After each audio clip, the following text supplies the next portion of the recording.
I'll give you a story of my first incident of fearless living when I went through my coaching school. One of the things that we had to do was tell people in the class what we would do the next day. That was the biggest, scariest thing that we could do in the classroom.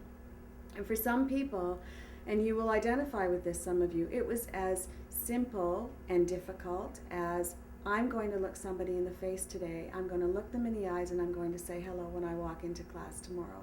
Or I'm going to wear a bright red shirt because I never wear red, I always wear black. I don't want anybody to notice me. I'm going to come in and I'm going to tell a joke. I'm going to come in and I'm going to read a story because I don't like public speaking. And we went around the class, and there were 20 of us, and it came to my turn, and I blurted, I'm going to come in and I'm going to play guitar for all of you. And then I looked around and I thought, was that me that just said that? And indeed it was. So at that point I thought, okay, well, it's out there now. I'm going to have to really say, I'm really going to have to do this. So I went home. That was a Friday night. The Saturday we were all supposed to show up at class, and we were all supposed to do the thing that we had claimed, the thing that we had committed to, with all of these witnesses in front of us. So one person came in with the bright red shirt, and one person came in and looked everybody in the eye, and one person came in and said, hi, how are you? It's nice to see you. And then it came to my turn. And I have to tell you, I went home Friday night and I practiced my guitar all night because I wasn't sleeping, because I was petrified. And I got up in the morning and I thought, well, I could not go. I could just not show up. That would work. Or I could say I forgot my guitar, or I could say I broke a string, or I could say I don't know how to do this, or I could say I don't feel very well. And all of those thoughts went through my head as I got up onto the chair to perform my song. And then I knew I had to do it. I just knew it. I was absolutely terrified.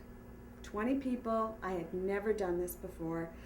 So I picked the easiest song that I could pick, which is Four Strong Winds.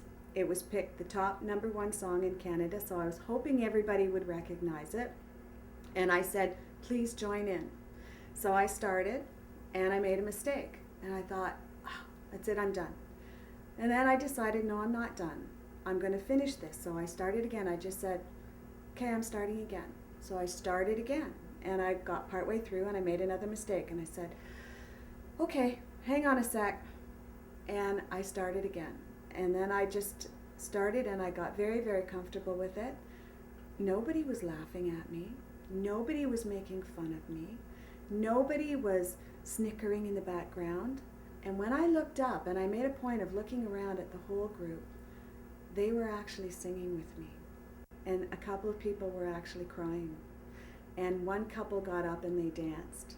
And when I finished, can't tell you how happy I was to be done. When I finished, they got up and they gave me a standing ovation. And I thought, at that point, I thought, that's it.